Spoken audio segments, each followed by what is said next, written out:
Hi ನಮಸ್ಕಾರ ವೀಕ್ಷಕರೇ, ನಾನು ನಿಮ್ಮ ಅನುರಾಧ ಬಸವರಾಜ್. ಯುವಜನತೆಗೆ ಸ್ಫೂರ್ತಿ ಪುಸ್ತಕದ 3ನೇ ಸಂಚಿಕೆಯಲ್ಲಿದ್ದೀವಿ. ಆ 3ನೇ ಸಂಚಿಕೆಯಲ್ಲಿ ಬಂದಿರುವಂತಹ 3ನೇ ಕಥೆ ಯಾವುದು ಅಂದರೆ, ಹುಟ್ಟು ದರಿದ್ರವಾಗಿದ್ದರೇನು ಸಾವು ಚರಿತ್ರೆಯಾಗಬೇಕು. ನೋಡಿ, ಕಥೆನೇ ಟೈಟಲೇ ಎಷ್ಟು ಚೆನ್ನಾಗಿದೆ. ಹಾಗಿದ್ರೆ ಇದರಲ್ಲಿ ಬರುವಂತಹ ಕಥೆ ಎಷ್ಟು ಸುಂದರವಾಗಿರ್ಬೋದು. ಹಾಗಿದ್ರೆ ಈ ಕಥೆಯಲ್ಲಿ ಒಬ್ಬ ವ್ಯಕ್ತಿ ಬರ್ತಾರೆ.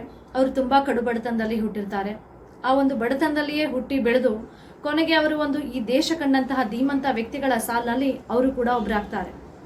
ಹಾಗಾದ್ರೆ ಯಾರು ಆ ವ್ಯಕ್ತಿ? ಅವರ ಒಂದು ಕಥೆಯನ್ನ ಇಲ್ಲಿ ಜೀವನಾಧಾರವಾಗಿ ಕೊಟ್ಟಿದ್ದಾರೆ. ಹೇಳ್ತಾ ಹೋಗ್ತೀನಿ, ಓಕೆನಾ?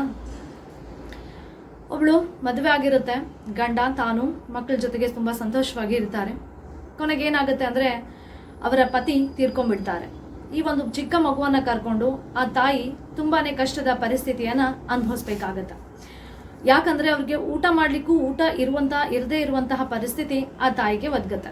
ಆ ಮಗುನ ಹೇಗೆ ಸಾಕೋಬೇಕು ಅನ್ನೋದೇ ಆ ತಾಯಿಗೆ ಗೊತ್ತಾಗಲ್ಲ. ಹಾಗಾಗಿ ಬೇರೆಯವರ ಮನೆಯಲ್ಲಿ ಎಂಜಲು ಪಾತ್ರೆಗಳನ್ನ ತೊಳೆದು ಅವರ ಮನೆಯ ಕೆಲಸವನ್ನ ಮಾಡಿ ಆ ಮಗುವನ್ನ ಹೇಗಾದ್ರೂ ಮಾಡಿ ನಾನು ಬೆಳೆಸ್ಬೇಕು. ನಾನು ಹುಟ್ಟಿದ್ದು ಬಡತನದಲ್ಲಿ, ನನ್ನ ಮಗು ಕೂಡ ಬಡತನದಲ್ಲೇ ಹುಟ್ಟಿದೆ. ಆದರೆ ಆ ಮಗುವನ್ನ ಒಂದು ಚೆನ್ನಾಗಿರೋ ಭವಿಷ್ಯವನ್ನ ಆ ಮಗುವಿಗೆ ಕೊಡಬೇಕು ಅನ್ನೋದು ಆ ತಾಯಿಯ ಒಂದು ತುಂಬಾ ಆಸೆಯಾಗಿರುತ್ತೆ. ಹೀಗೆ ಇರಬೇಕಾದ್ರೆ ಆ ತಾಯಿ ಒಂದಿನ ನದಿ ಹತ್ರ ಹೋಗಿ ಸ್ನಾನ ಮಾಡ್ತಾ ಇರ್ತಾಳೆ. ಆ ಒಂದು ಪುಟ್ಟ ಮಗುವನ್ನ ನದಿಯ ದಡದಲ್ಲಿ ಕೂಡಿಸಿ, ಆವಾಗ ಅಲ್ಲೇ ಓಡಾಡ್ತಾ ಇರುವಂತಹ ಬೀದಿ ನಾಯಿಗಳು, ಅದು ತುಂಬಾ ಚಿಕ್ಕದಾಗಿರುವಂತಹ ಮಗು ಇರುತ್ತೆ. ಹಾಗಾಗಿ ಬೀದಿ ನಾಯಿಗಳು ಆ ಮಗುವನ್ನ ಹೇಳ್ಕೊಂಡು ಹೋಗಿ ತಿನ್ನುವಂತಹ ಪರಿಸ್ಥಿತಿಗೆ ಬಂದ್ಬಿಡುತ್ತೆ. ಅವಾಗ ತಾಯಿ ತುಂಬಾ ಗೋಗರಿತಾಳೆ, ಯಾರಾದ್ರೂ ನನ್ನ ಮಗುವನ್ನ ಕಾಪಾಡಿ, ಯಾರಾದ್ರೂ ನನ್ನ ಮಗುವನ್ನ ಕಾಪಾಡಿ ಅಂತ ಹೇಳಿ. ಆವಾಗ ಅಲ್ಲೇ ಸುತ್ತಮುತ್ತ ಇರುವಂತಹ ಜನ ಓಡ್ ಬಂದು ಆ ಮಗುವನ್ನ ನಾಯಿಗಳಿಂದ ರಕ್ಷಣೆ ಮಾಡ್ತಾರೆ. ಬಟ್ ಆ ಮಗುವಿಗೆ ತುಂಬಾ ಏನಾಗ್ಬಿಟ್ಟಿರುತ್ತೆ, ಗಾಯಗಳಾಗಿ ಹೋಗ್ಬಿಟ್ಟಿರ್ತಾವೆ. ಅದನ್ನೆಲ್ಲ ನೋಡಿ ಆ ಮಗುವನ್ನ ತನ್ನ ತೊಡೆ ಮೇಲೆ ಹಾಕೊಂಡು ಆ ತಾಯಿ ಏನ್ ಮಾಡ್ತಾಳೆ, ಓ ಭಗವಂತ, ನನಗೆ ಎಂತ ಕಷ್ಟದ ಪರಿಸ್ಥಿತಿಯನ್ನ ಕೊಟ್ಬಿಟ್ಟೆ. ನಾನು ಕೂಡ ಬಡತನದಲ್ಲೇ ಹುಟ್ಟಿದ್ದೇನೆ, ಬಡತನದ ಕಷ್ಟವನ್ನೇ ಅನುಭವಿಸ್ತಾ ಇದ್ದೇನೆ. ಆದ್ರೆ ನನ್ನ ಮಗುವಿಗೂ ಕೂಡ ಎಂತ ಕಷ್ಟದ ಪರಿಸ್ಥಿತಿಯನ್ನ ತಂದ್ಕೊಟ್ಬಿಟ್ಟೆ ಭಗವಂತ ಅಂತ ಹೇಳಿ ಮನಸ್ಸಿನಲ್ಲೇ ದೇವರನ್ನ ಒಂದು ಕ್ಷಣ ನೆನಪಿಸ್ಕೊಂಡು ಮತ್ತೆ ಮಗುವನ್ನ ಎತ್ಕೊಂಡು ಮರಳಿ ಮನೆಗೆ ಹೋಗ್ತಾಳೆ. ಆ ಮಗುವಿಗೆ ಚಿಕಿತ್ಸೆಯನ್ನು ಕೂಡ ಮಾಡ್ತಾಳೆ. ಆ ಮಗುವನ್ನ ತೊಡೆ ಮೇಲೆ ಹಾಕೊಂಡು ಮಾತನ್ನ ಹೇಳ್ತಾಳೆ, ಮಗು, ನಾನಂತೂ ಬಡತನದಲ್ಲೇ ಹುಟ್ಟಿದ್ದೇನೆ, ಬಡತನದಲ್ಲೇ ಸಾಯುತ್ತಿದ್ದೇನೆ.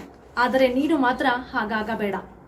ಬಡವನಾಗಿ ಹುಟ್ಟಿದ್ಯಾ ಪರವಾಗಿಲ್ಲ, ಆದರೆ ಬಡವನಾಗಿ ಸಾಯುವುದು ತಪ್ಪು. ನೀನು ಹುಟ್ಟಿದಾಗ ನೀನಾರೆಂದು ಈ ಜಗತ್ತಿಗೆ ಯಾರಿಗೂ ಗೊತ್ತಿದ್ದಿಲ್ಲ. ಆದ್ರೆ ನಿನ್ನ ಸಾವು ಈ ಜಗತ್ತಿಗೆ ಏನಾಗ್ಬೇಕು, ಗೊತ್ತಾಗ್ಬೇಕು ಅಂತ ಹೇಳಿ ಆ ತಾಯಿಯ ಒಂದು ಆಸೆ ಆಗುತ್ತೆ. ಅದು ಚರಿತ್ರೆಯಾಗಿ ಉಳಿಬೇಕು ಅನ್ನೋದು ಆ ತಾಯಿಯ ಒಂದು ಆಸೆ. ತಾಯಿಯ ಮಾತಿನಂತೆ ಆ ಮಗು ಏನ್ ಮಾಡುತ್ತೆ, ಬೆಳೆದು ದೊಡ್ಡವನಾಗ್ತಾನೆ. ಬಟ್ ಸ್ವಲ್ಪ ದಿನಗಳಲ್ಲಿ ತಾಯಿ ಕೂಡ ಸತ್ತೋಗ್ಬಿಡ್ತಾಳೆ. ಆ ಮಗುವಿಂದ ಎಷ್ಟು ಕಷ್ಟದ ಪರಿಸ್ಥಿತಿ ನೋಡಿ. ಹುಟ್ಟುತ್ತಾನೆ, ತಂದೆ ಕಳ್ಕೊಂಡ, ಬಡತನದ ಪರಿಸ್ಥಿತಿ. ಬೆಳೆದು ಒಂದು ಹಂತಕ್ಕೆ ಬರೋದ್ರೊಳಗಾಗಿ ತಾಯಿಯನ್ನು ಕೂಡ ಕಳ್ಕೊತಾನೆ. ಆದರೆ ತಾಯಿಗೆ ಕೊಟ್ಟ ಮಾತಿನಂತೆ ಆ ವ್ಯಕ್ತಿ ತುಂಬಾ ಚೆನ್ನಾಗಿ ಓದಿ ದೇಶವನ್ನ ಆಳುವಂತಹ ಹಾಗೂ ಅಪ್ರತಿಮ ದೇಶಭಕ್ತ ಹೆಮ್ಮೆಯ ಒಂದು ಸ್ಥಾನವನ್ನು ಕೂಡ ಪಡ್ಕೋತಾರೆ. ಆ ವ್ಯಕ್ತಿ ಬೇರೆ ಯಾರು ಅಲ್ಲ, ನಮ್ಮ ಒಂದು ಮಾಜಿ ಪ್ರಧಾನಿ ಲಾಲ್ ಬಹದ್ದೂರ್ ಶಾಸ್ತ್ರಿಜಿ ಅಂತ ಹೇಳಿ. ಈ ವ್ಯಕ್ತಿಯ ಬಗ್ಗೆನೇ ಇರುವಂತಹ ಕಥೆ ಇದು. ಆ ವ್ಯಕ್ತಿ ಬೇರೆ ಯಾರು ಅಲ್ಲ, ದೇಶ ಕಂಡಂತಹ ಧೀಮಂತ ವ್ಯಕ್ತಿಗಳು ಅಲ್ಲಿ ಇವರು ಕೂಡ ಒಬ್ಬರಾಗಿದ್ದಾರೆ. ಅವರೇ ಲಾಲ್ ಬಹದ್ದೂರ್ ಶಾಸ್ತ್ರಿಜಿ ಅಂತ ಹೇಳಿ. ಹಾಗಿದ್ರೆ ನನ್ನ ಪ್ರೀತಿಯ ಯುವಮಿತ್ರರೇ, ತಾವರೆ ಹೂ ಕೆಸರಿನಲ್ಲಿ ಹುಟ್ಟುತ್ತೆ, ಆದ್ರೆ ಜನ ಅದನ್ನ ದೇವರ ಪಾದಕ್ಕೆ ಅರ್ಪಣೆ ಮಾಡ್ತಾರೆ. ಆದ್ರೆ ಪಾಪಸ್ಕಳ್ಳಿ ಹೂ ಗಿಡ ಬೆಟ್ಟದ ಮೇಲೆ ಸ್ವಚ್ಛ ಜಾಗದಲ್ಲಿ ಹುಟ್ಟಿದ್ರು ಕೂಡ ಅದನ್ನ ಯಾರು ಕೂಡ ಕಣ್ಣೆತ್ತಿ ನೋಡಲ್ಲ. ಹಾಗಾದ್ರೆ ಇದರ ಅರ್ಥ ಏನ್ ಗೊತ್ತಾ? ನಮ್ಮ ಹುಟ್ಟು ಮುಖ್ಯವಲ್ಲ, ನಾವು ಬದುಕುವ ರೀತಿ ಮುಖ್ಯ ಅಂತ ಹೇಳಿ ತಿಳಿಸ್ಕೊಟ್ಟಿದ್ದಾರೆ. ಎಷ್ಟು ಚೆನ್ನಾಗಿದೆ ನೋಡಿ. ಹಾಗಾದ್ರೆ ಈ ಜಗತ್ತಿನಲ್ಲಿ ತುಂಬಾ ಬಡವರಿದ್ದಾರೆ, ಬಡವರಾಗಿ ಹುಟ್ಟಿದ್ದಾರೆ, ಬಡವರಾಗಿ ಸತ್ತು ಹೋಗ್ತಾರೆ. ಅದರಲ್ಲಿಯೂ ಕೆಲವೊಬ್ರು ಬಡವರಾಗಿ ಹುಟ್ಟಿ ಶ್ರೀಮಂತಿಕೆಯಲ್ಲೂ ಕೂಡ ಸತ್ತವರಿದ್ದಾರೆ. ತುಂಬಾ ಜನರು ಅನ್ಕೋತಾರೆ ನಾವು ಬಡವರು ಅನ್ನುವ ದರಿದ್ರ ಮನಸ್ಥಿತಿಯಲ್ಲಿ ಬದುಕ್ತಾ ಇರ್ತಾರೆ. ಯಾಕೆ ಅದನ್ನ ನಾವು ಚೇಂಜ್ ಮಾಡ್ಕೊಳಕ್ ಆಗಲ್ವಾ? ಬಡವರಾಗಿ ಹುಟ್ಟಿದೀವಿ ನಿಜ, ಹಾಗಂತೇಳಿ ಬಡವರಾಗೇ ಜೀವನವನ್ನ ಸಾಗಿಸಿ ಬಡವರಾಗೇ ಸಾಯ್ಬೇಕನ್ನೋದೇನಾದ್ರೂ ಇದೆಯಾ? ಇಲ್ವಲ್ಲ. ಹಾಗಿದ್ದು ಒಂದ್ ರೀತಿ ನಮ್ಗೆ ಏನಾಗ್ಬಿಟ್ಟಿದೆ, ಅದೊಂದು ಸ್ಲೋ ಪಾಯ್ಸನ್ ತರ ಅಡಿಕ್ಟ್ ಆಗ್ಬಿಟ್ಟಿದೀವಿ ನಾವು ಅದಕ್ಕೆ. ನಾವು ಬಡವರು ಅನ್ನುವಂತ ಮನಸ್ಥಿತಿಯೊಳಗೆ ನಾವು ಬದುಕ್ತಾ ಇದ್ದೀವಿ. ಅದರಿಂದ ಜನ ಏನ್ ಮಾಡ್ಬೇಕು, ಹೊರಗಡೆ ಬರ್ಬೇಕು. ಓಕೆ ಅಲ್ವಾ? ಹಾಗಾದ್ರೆ ಇವರಷ್ಟೇ ಬಡತನದಲ್ಲಿ ಹುಟ್ಟಿದ್ದು. ಇವರನ್ನ ಬಿಟ್ಟಾಕಿದ್ರೆ ಡಾಕ್ಟರ್ BR ಅಂಬೇಡ್ಕರ್ ಇದ್ದಾರೆ, APJ ಅಬ್ದುಲ್ ಕಲಾಂ ಇದ್ದಾರೆ. ಇವರು ಕೂಡ ಬಡತನದಲ್ಲೇ ಹುಟ್ಟಿದ್ದಾರೆ. ಅಷ್ಟೇ ಅಲ್ಲದೆ ಇವರು ಕೂಡ ದೇಶದ ಒಂದು ಧೀಮಂತ ವ್ಯಕ್ತಿಗಳ ಸಾಲಿನಲ್ಲಿ ಕೂಡ ಇವರು ಕೂಡ ಒಬ್ಬರಾದ್ರು ಅಂದ್ರೆ ತಪ್ಪಾಗ್ಲಿಕ್ಕಿಲ್ಲ. ಹಾಗಿದ್ರೆ ಬಡತನವನ್ನ ಮೆಟ್ಟಿ ನಿಲ್ಬೇಕು, ಈ ಜಗತ್ತಿಗೆ ಒಂದು ಸ್ಫೂರ್ತಿ ಆಗ್ಬೇಕು. ಹಾಗಾದ್ರೆ ಜೀವನ ಅಂದ್ರೆ ಏನು, ಯಾರಿಗೋಸ್ಕರ ಬದುಕಬೇಕು, ಯಾಕೆ ಬದುಕಬೇಕು, ಹೇಗ್ ಬದುಕಬೇಕು ಅನ್ನೋದನ್ನ ನಾವೇನ್ ಮಾಡ್ಬೇಕು, ತಿಳ್ಕೋಬೇಕು. ಪ್ರತಿಯೊಬ್ಬರು ಅದನ್ನ ಪಾಲಿಸ್ಕೊಂಡು ಹೋದ್ವಿ ಅಂದ್ರೆ ನಾವ್ ಯಾಕೆ ಬದುಕಬೇಕು ಅನ್ನೋದು ನಮ್ಮ ಬದುಕಿಗೆ ಒಂದು ಅರ್ಥ ಸಿಗತ್ತೆ. ಇಲ್ವಂದ್ರೆ ಎಲ್ಲರೂ ಹುಟ್ಟುತ್ತೀವಿ, ಬೆಳಿತೀವಿ, ಜೀವನವನ್ನ ಸಾಗಿಸ್ತೀವಿ. ಆದ್ರೆ ನಮಗೂ ಕೂಡ ಒಂದು ಅಸ್ತಿತ್ವ ಇದೆ ಅನ್ನೋದು ಅಥವಾ ಒಂದು ಸಾಧನೆ ಅಂತ ಮಾಡ್ಬೇಕು ಅನ್ನೋದಾದ್ರೆ ನಮ್ಮ ಒಂದು ಹುಟ್ಟಿಗೆ ಅರ್ಥ ಕೊಡ್ಬೇಕಂದ್ರೆ ಒಂದು ಜೀವನದಲ್ಲಿ ಸಾಧನೆಯ ಹಂತಕ್ಕೆ ಇರ್ಲೇಬೇಕು. ಅಂದಾಗ ಮಾತ್ರ ನಮ್ಮ ಒಂದು ಜೀವನಕ್ಕೆ ಅರ್ಥ ಸಿಗ್ಲಿಕ್ಕೆ ಸಾಧ್ಯ ಅಲ್ವಾ ಸ್ನೇಹಿತರೆ. ನಮ್ ಜೀವನ ಒಂದು ನದಿ ಇದ್ದ ಹಾಗೆ, ಹರಿಯುತ್ತಿರುವಂತಹ ಒಂದು ನದಿ ಇದ್ದ ಹಾಗೆ.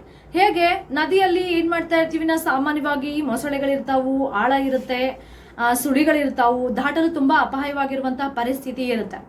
ಈಜ್ ಬಂದ್ರೆ ಆ ವ್ಯಕ್ತಿ ಏನ್ ಮಾಡ್ತಾನೆ, ಈಜಿ ದಡ ಸೇರ್ತಾನೆ, ಇಲ್ಲ ಅಂದ್ರೆ ವ್ಯಕ್ತಿ ಏನಾಗ್ಬೋದು, ಮುಳುಗಿ ಸತ್ತೋಗ್ತಾನೆ ಅಲ್ವಾ. ನಾವು ಕೂಡ ನಮ್ಮ ಜೀವನದಲ್ಲಿ ತುಂಬಾ ಕಷ್ಟಗಳು ಬರ್ತಾವ್. ಅವ್ರು ಹಂಗಂತಾರೆ, ಅವ್ರು ಹಿಂಗಂತಾರೆ, ಕೆಲವೊಂದು ಅಡೆತಡೆಗಳು ಬರ್ತಾವು, ತೊಂದರೆಗಳಾಗ್ತಾವು, ತುಂಬಾನೇ ಜೀವನದಲ್ಲಿ ಸಮಸ್ಯೆಗಳನ್ನ ಎದುರಿಸ್ತೀವಿ. ಚಿಕ್ಕ ಪುಟ್ಟ ವಿಷಯಗಳಿಗೆ ನಾವು ಹೆದರ್ಕೊಂಡು ಕುತ್ಕೊಂಡು ಅಥವಾ ಅದೇ ದೊಡ್ಡ ಮನಸ್ಥಿತಿಗೆ ತಗೊಂಡು ನಾವು ಮಾನಸಿಕವಾಗಿ ಹಿಂಸೆಗೆ ಒಳಗಾಗ್ದೇನೆ ಪ್ರತಿಯೊಂದು ಹಂತದಲ್ಲೂ ನಾವೇನ್ ಮಾಡ್ಬೇಕು, ನಮ್ಮ ಜೀವನದ ದಾರಿಯಲ್ಲಿ ಸಾಕ್ತಾ ಹೋಗ್ಬೇಕು. ಆ ಒಂದು ಜೀವನದ ದಾರಿ ನಮಗೇನಾಗ್ಬೇಕು, ಒಂದು ಹರಿಯುತ್ತಿರುವಂತಹ ನದಿ ಇದ್ದ ಹಾಗೆ ಆಗ್ಬೇಕು. ಹಾಗಿದ್ದಾಗ ಮಾತ್ರ ನಾವು ಕೂಡ ಒಂದು ಬದುಕಿ ಆ ದಡವನ್ನ ಸೇರ್ಲಿಕ್ಕೆ ಸಾಧ್ಯ ಆಗತ್ತೆ ಅಲ್ವಾ ಸ್ನೇಹಿತರೆ. ಏನಂತೀರಿ, ಇದನ್ನ ಒಪ್ಕೋತೀರಿ ಅಲ್ವಾ? ಎಸ್.